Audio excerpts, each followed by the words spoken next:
The Detroit Pistons are picking fifth in the upcoming NBA draft. And over the last few days, we've talked about Keegan Murray. We talked about Jaden Ivey. We talked about earlier, before they even got to the fifth overall pick, we talked about Jabbar. We talked about Chet. We've talked about a lot of prospects. But the most interesting and really a mystery box of a prospect is Shaedon Sharpe. You guys have all been wanting to know who is Shaedon Sharpe. We'll talk about that in today's episode of the Locked On Pistons podcast.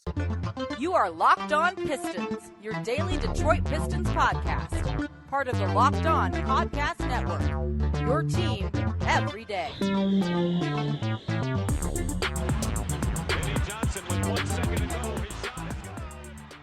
What's the deal? Welcome back to another episode of the Locked On Pistons podcast. Per usual, I'm your host, Kuka Hill. You can find me over on Twitter at Kuka Hill. I want to thank you guys for making Locked On Pistons your first listen of every single day. We are free and available on all your podcast platforms.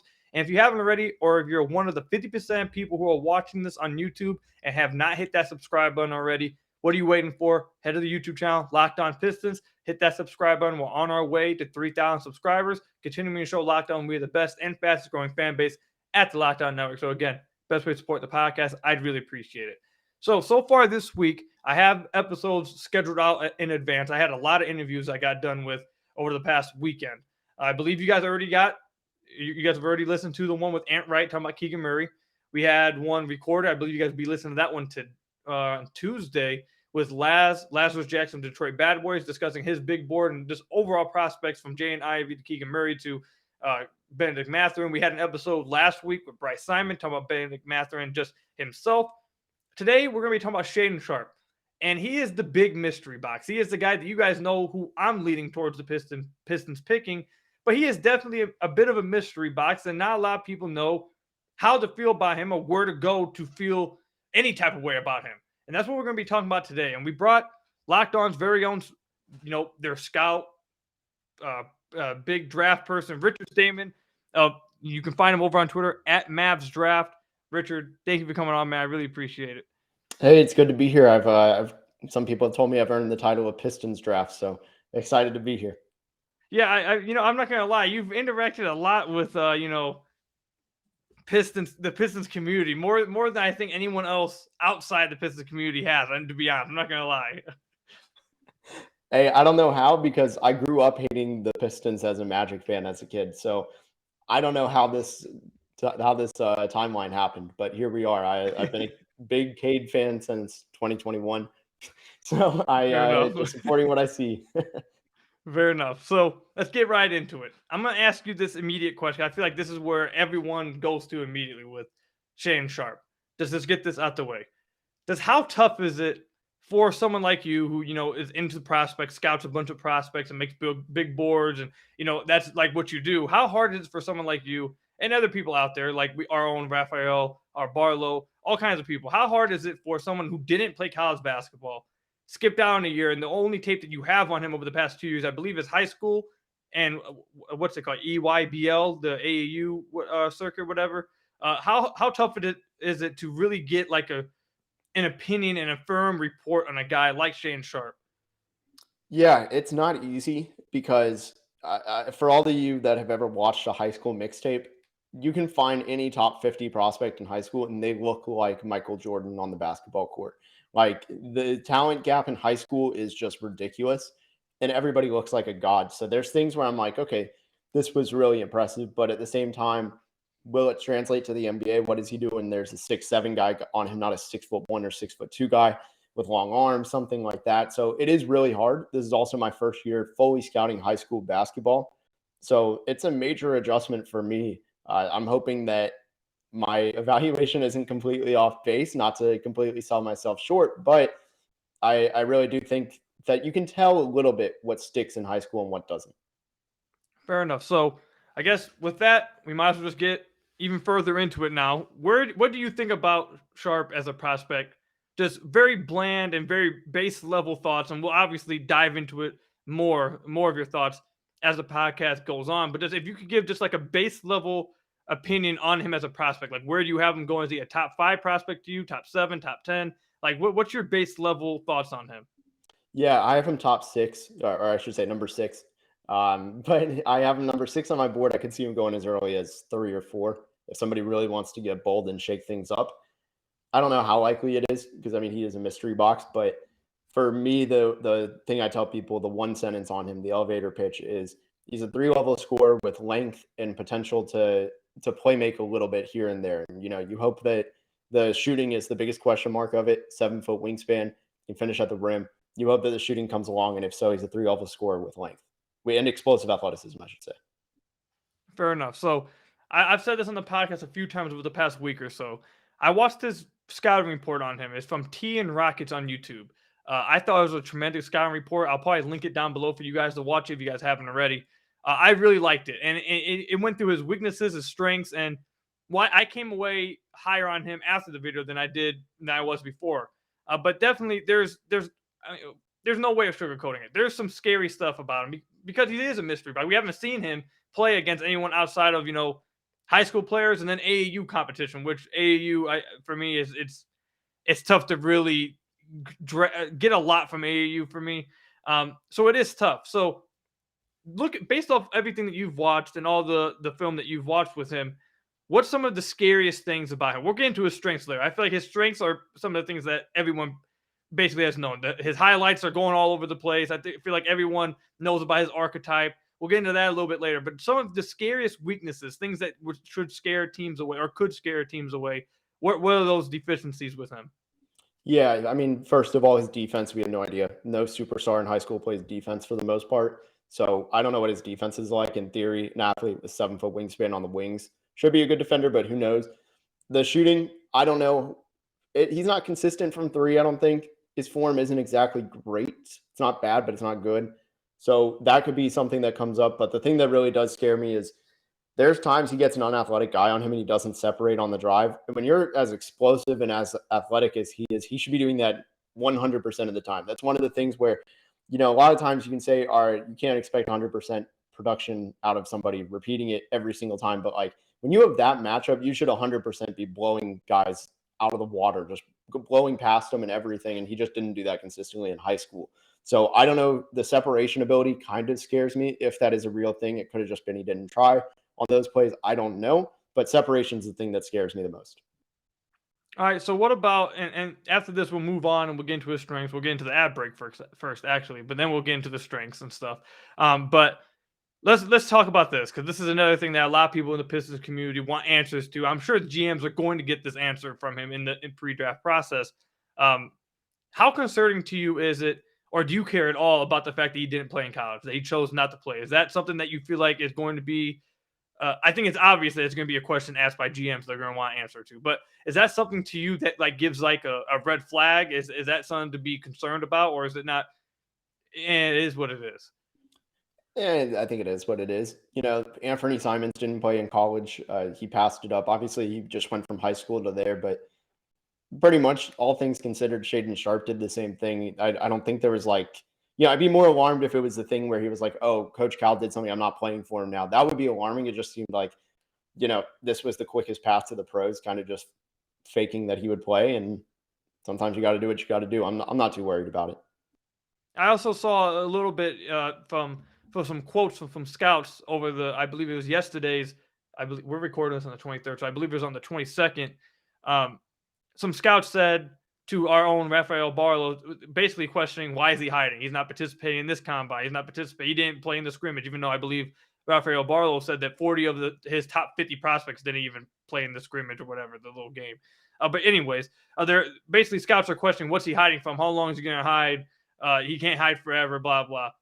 Is that kind of, for me, when I saw that, that seems like a kind of dude who's being advised, and it was more of a criticism to his advisors. But to me, from the outside, I'm not like some big scout person. I'm trying to get better with it. But to me, it just views as someone who's doing the smart business thing. Like why do a workout when all you have is high school and EY, I believe it's EYBL film, and you're currently projected to be like a top 5, top 6 pick. Why take the chance of having a bad workout, which it's been reported that Kay Cunningham had an awful workout for the Pistons last year, but he had college tape to back up why he should have been number 1. So it didn't really matter.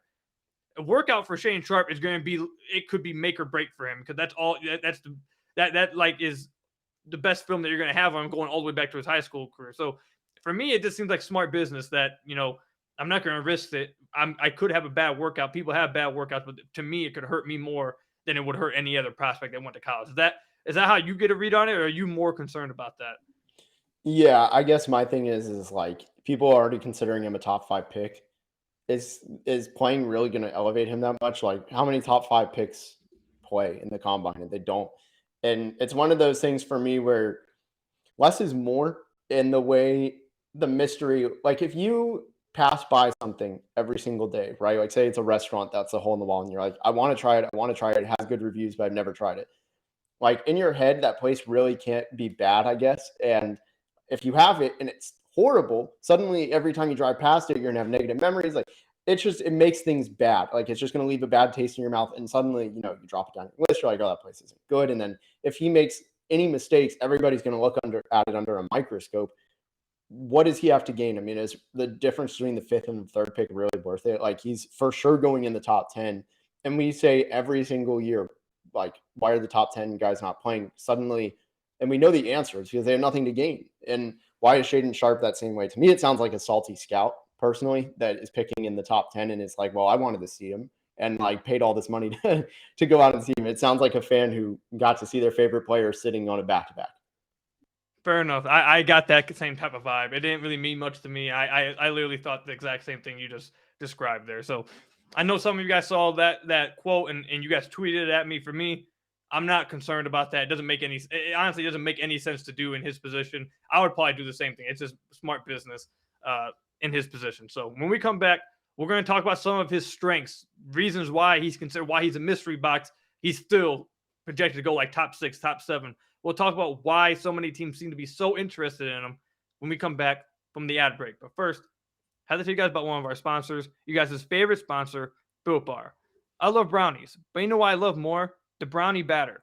Sometimes I eat half the batter just while I'm making the brownies. Imagine if you could lick that brownie spatula clean and get some protein in. You're in luck because Built has a new creation, and this one is better than ever. The brownie batter puff. You might have heard me right. This puff takes protein bars to a whole new level. They're available right now at Built.com.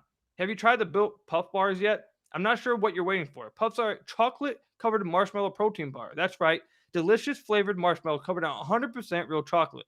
With only 140 calories, 17 grams of protein, and only 7 grams of sugar, the brownie batter puff are the perfect pick-me-up for any day.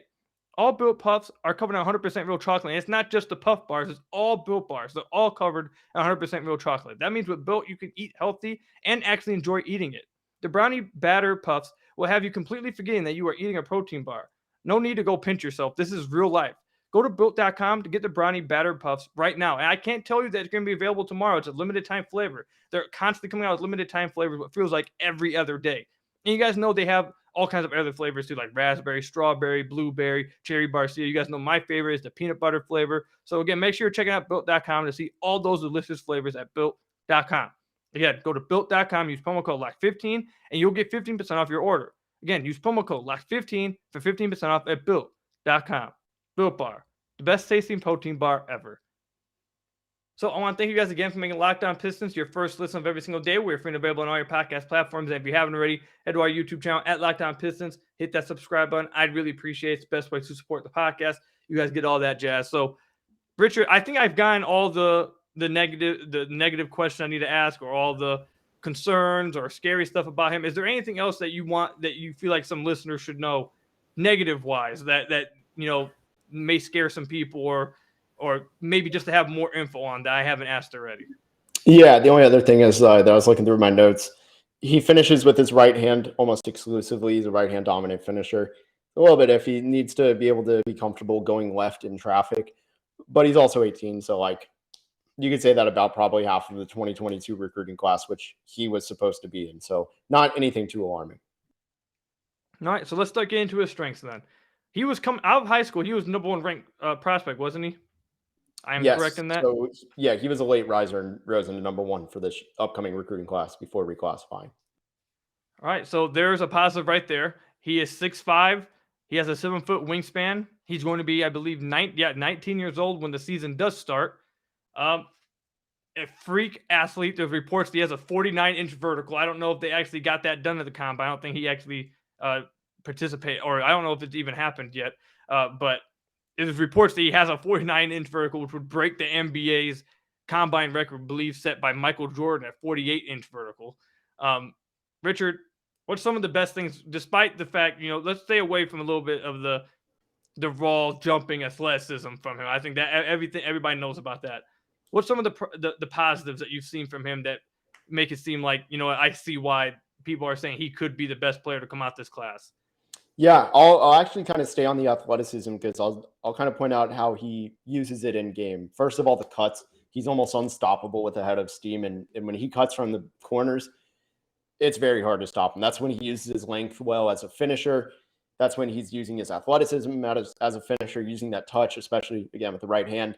But he also has a really strong change of direction. You get him in transition, it's hard to stop him as a defender. But for actual skill-based, I should say, in like half court, you look at the ability to be a creative ball handler. I think he can set up his jump shots pretty well. You look at the creation, and when you're talking about a star mold, you have a guy, give or take 6'6", give or take like an inch or two, probably upwards, not downwards, but with the length and the defensive ability and creation ability and 3-level scoring, and that's a superstar. So that's where the hype really comes from. All right, so let me just say this. So I mentioned the video that I watched this past week from TN Rockets on YouTube. Again, I'll link it below probably for you guys so you guys can go check it out. Some of the base things that he mentioned in that video that really made me somewhat of a believer in Shaedon Sharpe.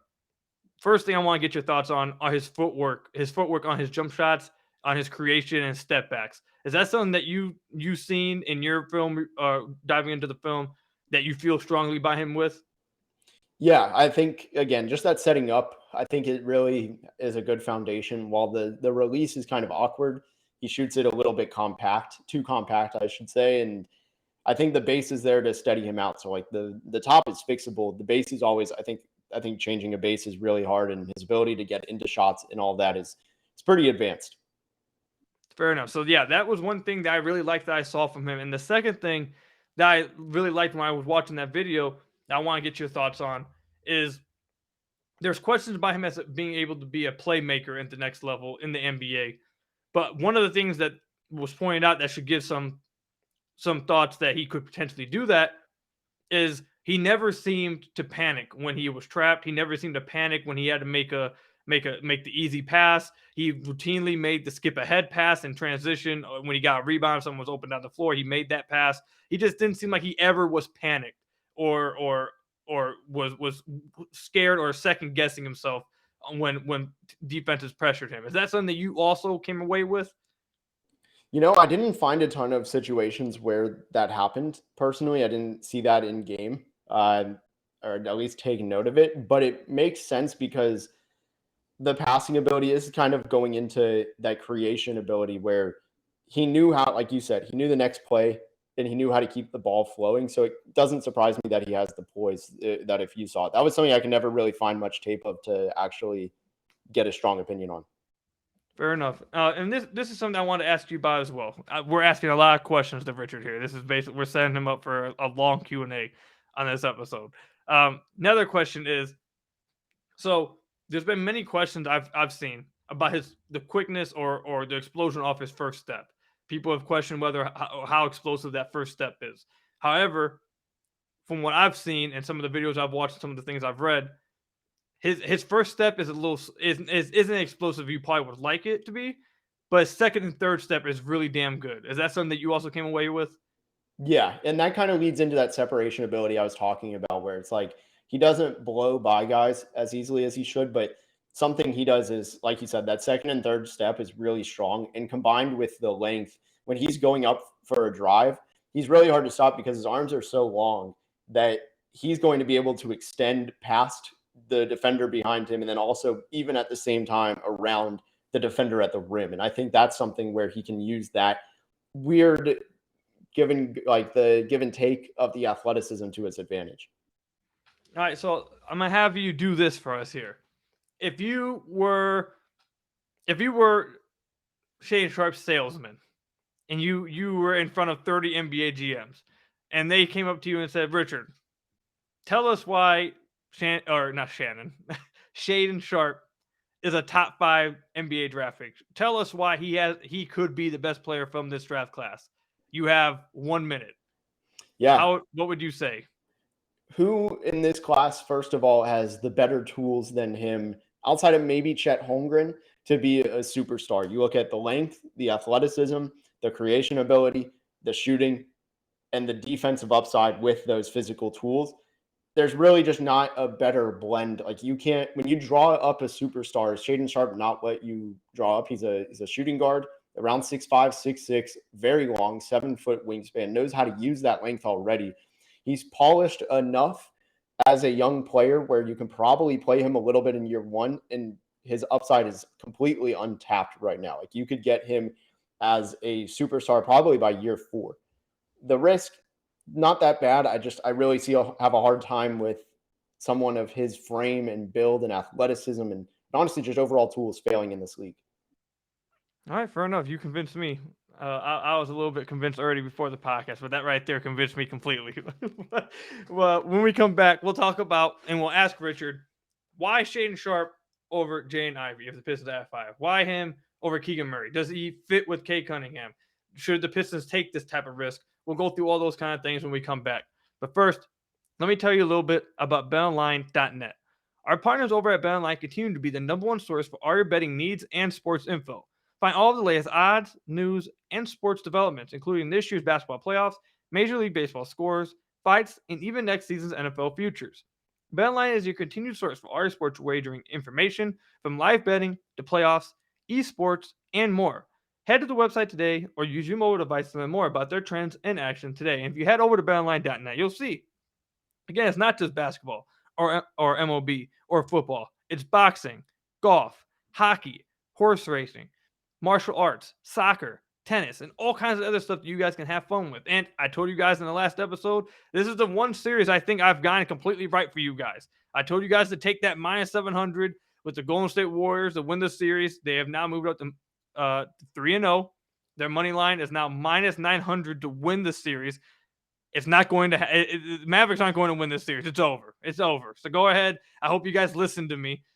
Right now they're at -900 to win the series, like I said. So I hope you guys listened to me a few days ago when I said take the -700 for the Warriors to win the series. But that's the kind of thing you can do over there at betonline.net.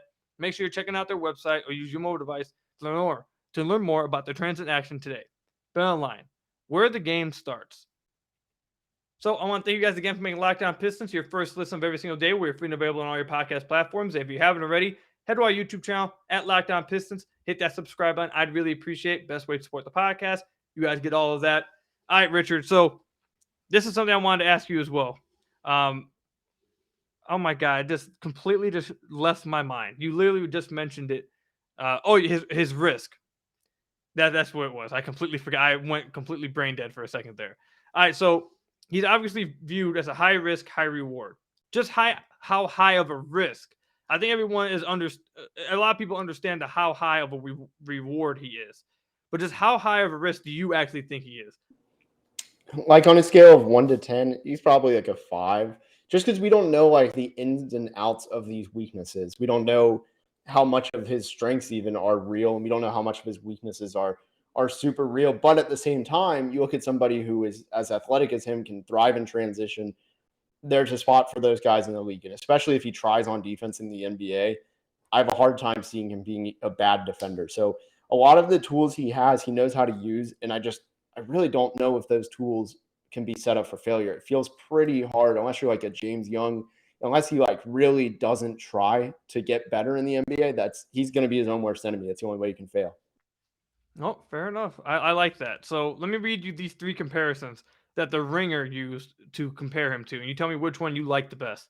They say he has shades of Paul George, a taller Bradley Beal, or Jalen Green. Which one of those 3 would you feel like is the most identical one?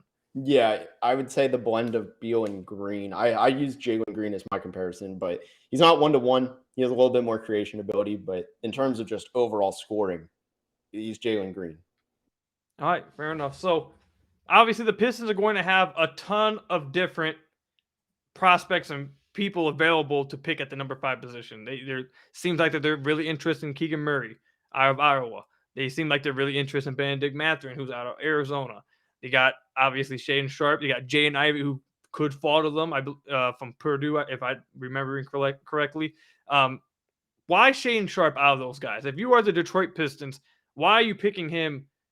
Is there actually? Let me ask you this instead: is there a legit argument for you that the Pistons should pick Shaedon Sharpe over these other guys? Are these guys so much more of a safe pick in your opinion, to where they should be, or even fits with Kate Cunningham if that's where you want to go? Are they that far ahead of Shaedon Sharpe to where the Pistons should pass on him, or do you think Shaedon Sharpe should be that pick? It's not that far off, especially when you look at like if Jaden Ivey slipped, you might be better off just trading back ever so slightly with a team that wants him and get something out of it. Play a little bit of hardball and some poker, I guess, and pretend to go all in on Ivy just to run up that price. But Shaedon Sharpe in the rest of this class, like if you're not getting Chet, Paolo, or Jabari as the Pistons, the drop off between a lot of these guys is pretty small. I think you can afford to swing for the fences with Shaedon Sharpe, because if he hits, you have two superstars in your core in year 3 of the rebuild, or year 2. So I think there's a lot of upside with him. If you're looking for that quickest way out, he's probably actually the answer. Okay, so that's something you've actually said a few times here, and that's something I want to get even to hear your thoughts even more on, because from what I've read and what seems to be like from what I've seen the most is that he's not going to be ready immediately. He's going to need to spend time in the G League. People say he might even start the year on the G League. You don't know when he'll come up to the NBA. Do you believe that's the case, or do you think he actually will be able to play minutes for, let's say the Pistons do pick him? Do you think he actually could play minutes out the gate with the Pistons, or do you expect him to be down with the Motor City Cruise for a while for him to get ready and develop? Cop-out answer, depends on Summer League. If I had to bet, though, I think he's actually a backup on the Pistons pretty early. I don't think he's in that weird in-between where he's not good enough to be getting consistent minutes, but he's also not good. He's too good. He's in a tear of the G League. Like, he could have done it this year. I mean, we saw Scoot Henderson was too young to be in college or to be in this draft, and he forgoed college, tore up the G League. And I have no reason to think Shaedon Sharpe couldn't do the exact same thing. So I think he's too good for the G League, not good enough for a rotation consistently. All right, so this is listening to you talk about Shaedon Sharpe is actually interesting to me, because you have him 6th on your board, which is respectable. But the way you've talked about him makes me feel like you believe in him. You're pretty high on him. So why are you so?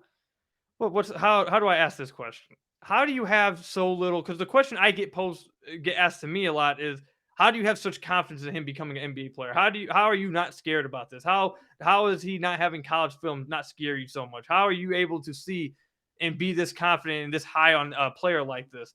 And I guess my question to you is, if you believe in him, like how it sounds like you believe in him, why is he at 6?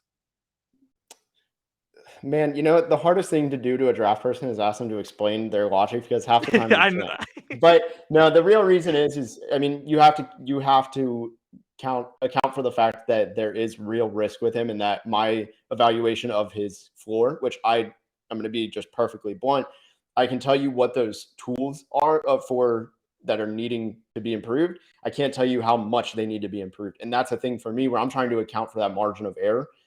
And for me, what if my inability to tell what his defense will be really is the thing that holds him back? And I have no idea. So for me, it's just kind of that, what am I missing? And I'm going to account for that by 1 or 2 spots. I've flirted with the idea of putting him number 1, but I also don't like the idea of going all in on a guy who we don't know his flaws. So for me, it's just kind of, there's one guy who is stopping me from putting him above, and that's Benedict Mathurin. Not to go off topic, but he's just a little bit safer right now and long term. And that's why I have him above. It's a tiebreaker for that. But I think having him top 5 is very reasonable. All right. So who are the players that you have ahead of him? Because that was going to be my next question. But you said Benedict Mathurin ahead of him, and there's a section of Pistons community that is very high on Benedict Mathurin. But there's also a section of the Pistons community, and it sounds like Troy Weaver might be a part of this, that also is very high on Keegan Murray. And what's interesting to me is that if you have Benedict Mathurin number 5, you must have Keegan Murray behind him, if my assumption is correct. So who are the 5 players that you have ahead of Sharpe on your big board? Yeah, and I like Keegan Murray. It's actually Keegan Murray is right behind Shaedon Sharpe. it's quite a good row. So it starts with Jabari Smith as my number one. It's weird because a lot of scouts will tell you he's the consensus number one ranked player, but he's not favored at all to go number one. Chet is the number one pick, and Chet is my number two. After him, I have Paolo Banchero at 3. Then I have Jaden Ivey, and then number 5, Matherin, just because, and honestly, Pistons could use him. Fair enough. I know Bryce Simon over at Pistons Pulse is very, very high on Benedict Matherin. So it doesn't shock me to hear you say that. So I guess the last thing I'll leave off here is this. Shaedon Sharpe is going to be my pick, everybody. I'm going to let you guys know this right now. Where I'm at right now, Shaedon Sharpe is who I want the Pistons to take. I understand the risk with him. I know that there's risk. I know you don't have a ton of tape on him. Actually, you have 0 tape on him from college. And tape from high school and EYBL, it's hard to really pull stuff away from that. Which is why I don't act like... Let me give you guys a little advice here. The reason why I'm so amazing, okay, guys? The reason why I'm so great, because I know that I'm not the smartest person in the room. So I listen to other people who are the smartest people in the room. And that's how it works. That's how it works. So if I don't know how to scout a high school prospect or pull stuff away from that stuff, I listen to other people who do. And from a lot of the things I've seen, are there weaknesses? Yes. Are there things to be concerned about? Yes. Does he need to improve on stuff? Obviously. But the potential is it's too high. And I can see a superstar in him. And I can see a player who really hits for the Pistons. And for me, like it's something that Richard mentioned earlier in the podcast, and this is where I've been at it with it, is after the top 3, it is a big drop off for me. After the top 3, it's a drop off big. And if you're gonna be at 5, and the players you are talking about drafting instead of Shaedon Sharpe, who has the superstar potential, the joke I made was the Pistons didn't take 2 years so they could get Cam Johnson out of Keegan Murray. Like that was the joke I made. So, and the joke basically was, we didn't tank for 2 years. Yes, you got Kate Cunningham, but you didn't take again to get a role player. Like you need blue chip prospects. And if this was like the top 3, no, I wouldn't want the Pistons to take that kind of risk. But now that you're at 5 and you're basically asking, okay, do I want to take the safe pick and a guy who probably projects as a role player instead of the guy who, yes, has a risk to him. He's a mystery box, but that guy could be a legit superstar. I feel like the Pistons are in position to take the latter. Like they should take the superstar potential guy. That's just where I'm at with it. Listening to Richard talk about on the podcast today makes me feel even more confident in this. Richard, thank you for coming on, man. If you want to say any final thoughts on Shaedon Sharpe, the prospect, I'll give you the next minute or so to just say whatever you want about him as a prospect to convince Piston listeners even more that he could be and should be the pick for Detroit at 5. Yeah, I think the final selling pitch I would give is he wouldn't be in an unknown next year, and I think he would still be a top 5 prospect in a much more stacked class. That tells you a lot about who he is. So for me, I think it's almost overthinking just because we don't know the flaws. But there's also that possibility. You never know with these risks. They could be a Dante Exum. They could be an Anthony Simons. You never know which end you're going to get. Fair enough. So we'll see what happens. As of right now, as of March 23rd, when I'm recording this, I'm going with Shaedon Sharpe at this point. I could change my mind. It could be changed. We have a whole month to go. But as of right now, my pick is Shaedon Sharpe. This podcast, this episode wasn't so much to completely convince you guys to take Shaedon Sharpe in your guys' own mock draft, but to give you guys an insight to why people are. I know that's the big question and the big thing you guys have been posing to me in the comment section on Twitter. A lot of you guys have been asking me, how do you feel so confident? Where are you getting this information to make yourself feel good about this? Why should we feel good about this? Why, like all these kind of questions. That's what this episode is more to do for you guys today. Not to completely tell you guys Shaedon Sharpe's to pick, you're an idiot if you don't, blah, blah. Not that kind of thing. Just to simply give you understanding of why people are where they're at with Sharpe, give you a podcast to listen to give yourself some more information on Sharpe, and then you can draw your conclusion after that. Because I know a lot of you guys have been asking, where do we even go to get conclusion about from him? Because we don't have any college games to watch. So this episode's one way. I'll link some other things down below for you guys to watch. Some scouting reports that I thought were really good on him, and you guys can go watch that, and then you guys can form your own opinions. So let me know down below what your guys' opinions are on Shaedon Sharpe after listening to this podcast and some of the other videos I linked down below. Let me know how you guys are feeling about him in the comment section down below. or over on Twitter at Kuka Hill. I want to thank Richard again for coming on. You guys can find him over on Twitter at Mavs Draft. Thank you, Richard. I always appreciate you coming on, man. A lot of fun. I'll catch you guys in the next one. Thank you guys for making Locked On Pistons your first listen every single day. We are free and available on all your podcast platforms. Make sure you guys are making Locked On NBA your second listen of every single day, from the first jump ball of the play-in tournament to the last possession of the finals.